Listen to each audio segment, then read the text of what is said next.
হাসি মনে কালি ওগো মুনাফিক যে এই মুর্শিদাবাদের জমিনে নবাব সিরাজউদ্দৌলা মীর জাফর আজ যদি ঘরে শত্রু না হতো তাহলে বহু আগে ইংরেজরা ভারত ছেড়ে পালাতে বাধ্য হতো। এই মুর্শিদাবাদের সারজান মীর জাফর কম ক্ষতি করেনি, মুনাফিক। হে যুবকেরা আমার, টিপু সুলতানের সঙ্গেও মুনাফিক লেগে তাকেও শহীদ করা হয়েছে নির্মম। যুবক আমার, ইংরেজরা চেয়েছিল যেমন করি হোক টিপু সুলতানকে আমাদের শহীদ করতেই হবে, লোক লাগিয়ে দিয়েছে। আব্বা আমার প্রাইজ টাকাও লোভে, অর্থের লোভে টিপু সুলতানকে ষড়যন্ত্র করে আঘাত করে শহীদ করে দেওয়া হয়েছে। ইন্না লিল্লাহি ওয়া ইন্না ইলাইহি রাজিউন। আল্লাহর ওলি ছিলেন, শরিয়াত পাবন্দি, শরিয়াতের খেলাফ চুল পরিমাণ কাজ তিনি করেননি। তিনি আহলে পাকের দিওয়ানা ছিলেন। জোরে বলুন সুবহান। আজ মুসলমান পদদলিত, লাঞ্ছিত, অপমানিত কেন?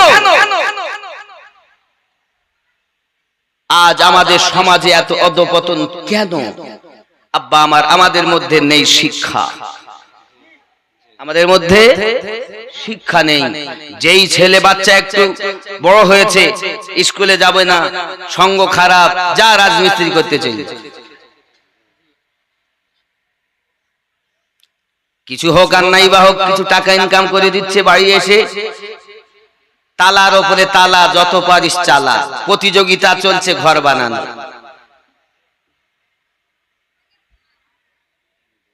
বাড়ি আসতেছে মোটরসাইকেল কেনার প্রতিযোগিতা, ওরা কি কিনেছে? তাহলে তো ওরা আর্টিকা কিনেছে, তাহলে আমাকে বুলেট লাগবে। আব্বা আমার প্রতিযোগিতা চলছে, রাস্তাঘাটে গাড়ি চালাচ্ছে উদ্বারাঙের মতো।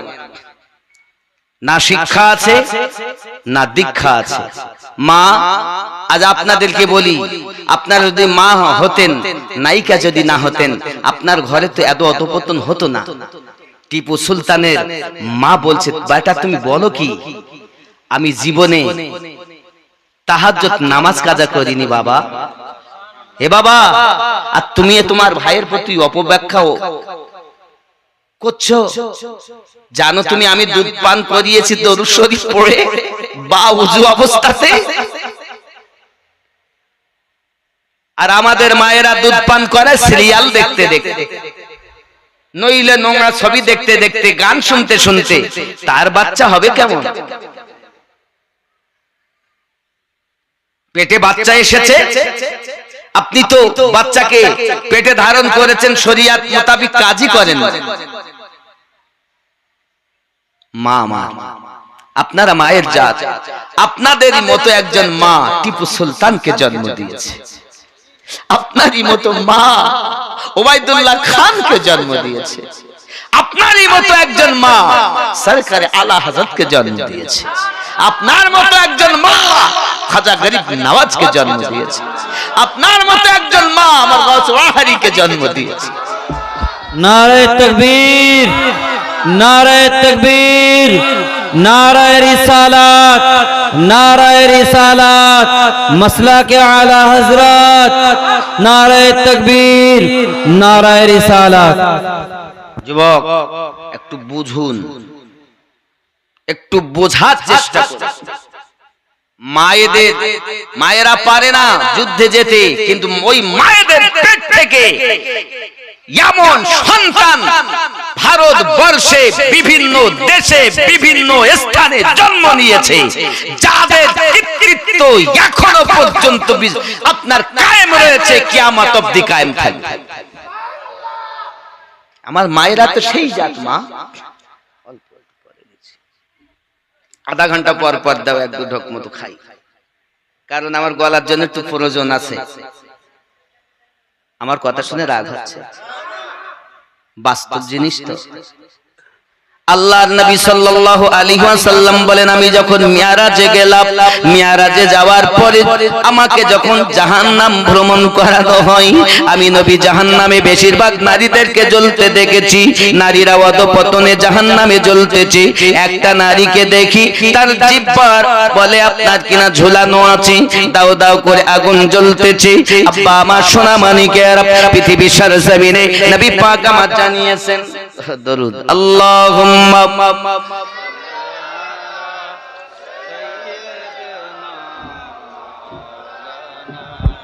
মুহাম্মদ ওয়া আলা আলিহি দেনা মাওলানা মুহাম্মদ। আব্বাজি আমার জিভের ভরে তাদেরকে আপনার কিনা ঝোলানো আছে, চিৎকার মেরে মেরে কাঁদে। প্রিয় নবী সাল্লাল্লাহু আলাইহি ওয়াসাল্লাম বলেন, এদের এই আওয়াজটা হয় কেন, এদের এভাবে কষ্ট দেওয়া হয় কেন, এদের এমন করে কষ্ট দেওয়া হয় কেন? সঙ্গে সঙ্গে বলা হয়েছে, এই নারী এমন ছিল দুনিয়ায়, যার জবান দ্বারাতে তার স্বামীর প্রতি এমন অত্যাচার করত। স্বামী ভালো ছিল না, শ্বশুর ভালো ছিল না, শাশুড়ি ভালো ছিল না, যার জবানে সদা সর্বদা এমন চিৎকার মেরে কথা বলতো, মনে ব্যথা দিয়ে কথা বলতো। আল্লাহর হাবিব সহিহ বুখারী শরীফের ভিতরে জানিয়েছেন, মুসলমান তিনি যার জবান দি হাত দি কোন মুসলমান কষ্ট না পায়। সহিহ বুখারীর হাদিস, জবান দিয়ে হাত দিয়ে কষ্ট পায় না, যার দ্বারা সেই ব্যক্তি মুসলমান। কি বুঝলেন? স্ত্রী কথা শুনে স্বামী অসন্তুষ্ট, শ্বশুর অসন্তুষ্ট, শাশুড়ি ভালো মন পায় না, সব সময় অশান্তি লেগে আছে। ও আমার জননী মায়েরা, কোন নারী যদি তার স্বামীর সঙ্গে ঝগড়া করে, প্রিয় নবী হাদিস শরীফে বর্ণনা করে, রব্বে কারীম জানিয়েছেন, যদি আল্লাহ পাকের পরে অন্য কাউকে সেজদার হুকুম দিতেন, আল্লাহ পাক জানিয়ে দিতেন, প্রত্যেক নারী তোমরা তোমাদের স্বামীকে সেজদা করো। আল্লাহ ব্যতীত যেহেতু অন্য কাউকে সেজদা করা যায় নয়, এই কারণ বশত কোন নারী তোমরা আল্লাহ ছাড়া অন্য কাউকে সেজদা করবে না, কোন মানুষ সেজদা করবে না। ভেবে দেখুন মায়েরা, স্বামীর মর্যাদা কত। সেজদার হুকুম হলে নারীদেরকে স্বামীর সেজদার হুকুম দেওয়া হতো। ও জননী, ওই স্বামীর প্রতি তোমার মায়া নাই? খালাতো ভাই বাড়ি আসলে গল্প করা যায়, মামাতো ভাই বাড়ি আসলে গল্প করা যায়। স্বামী সাদ্দামের বাপ যদি বাড়ি আসে, মুখ বেঁকে যায়। শুটিং শাটিং ফিটিং, কাঁধে মেরেছে সিপটি পিনার হুকিং, ঘায়ে ঝুলিয়েছে ভেনাচিকে একটা ব্যাগ।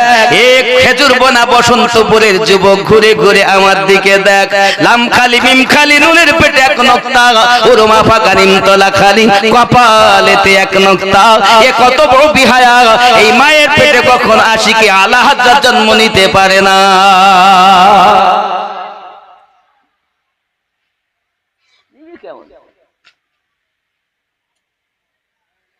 জবান যুবক সোনা মানিকেরা, ও আমার জননী মা খালাও, শুনে নিন না রাতের বেলা তোমার স্বামী তোমার দ্বারাতে আঘাত প্রাপ্ত হয়েছে, তোমার শ্বশুর তোমার দ্বারাতে আঘাত প্রাপ্ত হয়েছে, তোমার শাশুড়ি তোমার দ্বারাতে আঘাত প্রাপ্ত হয়েছে। তুমি কি জানো স্বামী আর শাশুড়ির প্রতি কত সুন্দর ব্যবহার করতে হয়?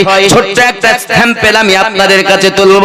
আল্লাহর নবী সাল্লাল্লাহু আলাইহি ওয়াসাল্লাম তার বিবি খাদিজাতুল কুবরা রাদিয়াল্লাহু তাআলা আনহাকে বলতে, ওগো বিবি খাদিজা, আমার দুধমা আমার বাড়িতে আসতে চায়, বলো আমি আমার দুধমাকে আসতে অর্ডার দেব।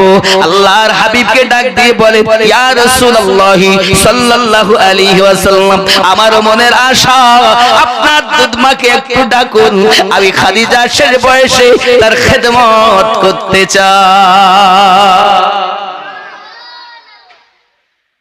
আর আজ শাশুড়ির সঙ্গে বৌমা কথা বলে না, বলে বলে বলে না। আমার কথা রাগ করবে বলো, কিন্তু আমি এখন শাশুড়ির কথা বলছি তো, এরপরে বৌমার কথা বলো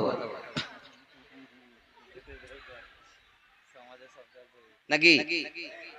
ছেড়ে দেব, আর বলবো না। বলবো জোরে বলুন সুবহানাল্লাহ। नूर का सागर, नूर की महक, नूर का छलका जाम मदीना तुझे सलाम। साहिल रहमत पर नहीं होगा कोई भी तशना का मदीना तुझे सलाम। जोरे बोल। এটা আমার বছরহারি দান, আমি যত বলি তত পরিষ্কার হয়। যখন উঠেছি তখন মনে হচ্ছিল যে আমি বুড়ো শেষ হয়ে গেছি, আর হবে না। আরে আমি বাঁশের বাঁশি বাজালে বাজি, না বাজালে বাজবো কেমন? যেমন বাজাবে তেমন বাজবো। জোরে বলুন। नूरू का सागर, नूरू की महक, नूरू का छलका जाम मदीना तुझे सलाम। साहिल रहमत पर नहीं होगा कोई भी तशना का मदीना तुझे सलाम। शहर नबी का हर जर्रा सूरज को आँख दिखाता है, किस्मत पे इतराता है, किस्मत पे इतराता है। प्यार नबी के सदक़े में मिला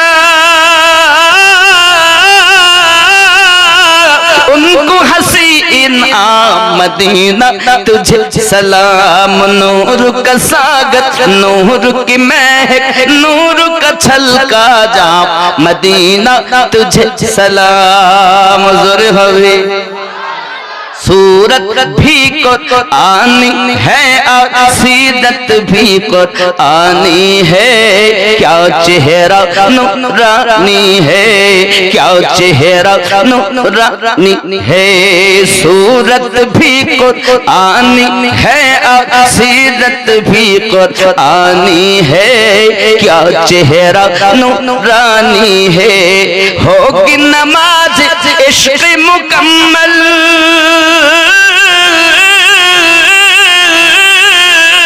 कर लो उनको इमाम मदीना तुझे सलाम। नूर का सागर, नूर की महक, नूर का छलका जाम मदीना तुझे सलाम। जोरे हुए रोज महशर का वो सूरज हमको क्या झलसाएगा, खुद ही डूबा जाएगा, खुद ही डूबा जाएगा। क्यों? प्यार नबी के दामन में करेंगे हम आराम मदीना तुझे सलाम। नबीर दामाने আমরা আরাম করব। কেন কেন? सरकार आला हजरत बोलें तुझसे और जन्नत से क्या मतलब भी दूर हो, हम रसूलुल्लाह के जन्नत रसूलुल्लाह की।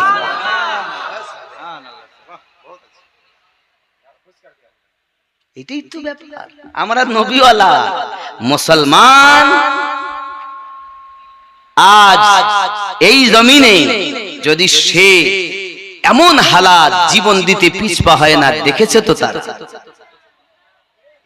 আব্বাজি আমার খেয়াল করুন, পৃথিবীর জমিনে আমরা ইতিহাস অনেক শুনেছি। আমার মা জননী যে কথা বলছিলাম, বাবাও আমার আম্মা জান খাদিজাতুল কুবরা বলেন ঠিক আছে আমার দুধ মায়ের খেদমত করো। এখন আসলেন তিনি, উজুর পানি, খাওয়ার পানি, রাতের বেলা যত সময় না ঘুমিয়ে যেতেন শাশুড়ি খেদমত করতেন। হ্যাঁ গো, কে তিনি? আরবের সর্বশ্রেষ্ঠ ধনী ছিলেন যিনি, আম্মা খাদিজাতুল কুবরা হলেন তিনি। আপনাদের কি বলবো বাবা, আমি যা শান্তি পাইছি ওনার রওজায় যাইয়া। হাই মক্কায় খানায় কাবা পার হয়ে জিন মসজিদের অপোজিটে, আগে গোরস্থান একটাই ছিল, এখন মাঝখানে রাস্তা হয়েছে। প্রথমের পর দ্বিতীয় ওই রাস্তা ওভারটেক করে গেলে আমার আম্মা খাদিজাতুল কুবরা রাদিয়াল্লাহু তাআলা আনহা রওজা মুবারাকা পাবেন গোরস্থানের ভিতরে, যিনি উম্মতে মুসলমানদের মুসলিমিনের বড় আম্মা তিনি মা খাদিজাতুল কুবরা রাদিয়াল্লাহু তাআলা আনহা। বাচ্চা যতই কষ্ট করুক যদি মায়ের কাছে যায় না শান্তি পেয়ে যায়। দুনিয়ার কোন জায়গা যাইয়া তার শান্তি হয়নি, কিন্তু মায়ের কোলে যখন বাচ্চা চলে আসে কি শান্তি, দুনিয়ার শান্তি যেন মায়ের কোলে রয়েছে। আমার আম্মা খাদিজাতুল কুবরা রাদিয়াল্লাহু তাআলা আনহার মাজারের নিকটে যখন আমি দাঁড়িয়েছি তা আমি আপনাদের ভাষায় বলতে পারবো না। হায় হায়, যে মা সোনার গেলাস সোনার পালঙ্কে থাকা জননী সব আমার নবী পাকের কদমে কুরবান করে দিয়েছিলেন। যিনি জাবলে নূরে আমার দয়ার রাসূলের জন্য খাবার নিয়ে উঠতেন। আয় হায়, জাবলে নূর যদি কখনো মক্কায় যান, আল্লাহর রহমত হলে আপনি জাবলে নূর পাহাড়ে যাবেন। এখন তো পাহাড়ে ওঠা ৬০০০ ফুটেরও বেশি উঁচা। এখন তো ওঠা বড় সহজ। আমার মা খাবার নিয়ে কি কষ্ট করে উঠতেন। আমার নবী ২০ দিন ২৫ দিন ২৭ দিন ২৯ দিন পর্যন্ত ওই জাবলে নূরের ভিতরে উম্মতি উম্মতি বলে কাঁদতেন। এ বসন্তপুর খাজুরপোনার মানুষ, কে তোমাকে পাগল বানিয়েছে আমার নবীর জন্য কাঁদো না? তোমাকে তো নবী বলেনি। নবী যে কাঁদছে, হাসো কম কাঁদো বেশি, দুনিয়ায় কাঁদো, আখিরাতে কম কাঁদতে হবে। দুনিয়ায় যত হাসবে তত বেশি কাঁদবে। যে চোখ আমার নবীর নাম শুনে কাঁদে, মহাব্বতে কাঁদে, আহলে বায়াতের মহাব্বতে কাঁদে, সিদ্দিক আকবরের মহাব্বতে কাঁদে, ওই চোখ কখনো জাহান্নাম জ্বালাতে পারবে না। কাঁদো কাঁদো, বাপ মরে গেলে কান্না আসে, মা মারা গেলে কান্না আসে, কিন্তু তোমার কান্না আসে না, তোমার চোখে পানি থাকে না কেন? এত নিষ্ঠুর হলে কি করে? তুমি যে নবীর উম্মত বলে দাবি করছো, সে নবী যে 1400 বছর পার হয়ে গেছে, এখনো যে উম্মতি উম্মতি উম্মতি বলছে। কবরে কি তোমার বিবি যাবে না? বাপ কি যাবে না? সন্তান তাও যাবে না। কে যাবে? যেই তোমাকে কবরে রাখা হবে, নবী কামলিওয়ালা তোমার কবরে তাশরীফ নিয়ে আসবে। আমার উম্মত কি আমার পরিচয়টা সঠিক দেয়? আমার উম্মত কি আমাকে দেখে কি চিনতে পারে? আরে যে নবী, যে উম্মত নবীকে এই জগতে থাকতে দেখিনি, ও কবরে চিনবে কেমন করে?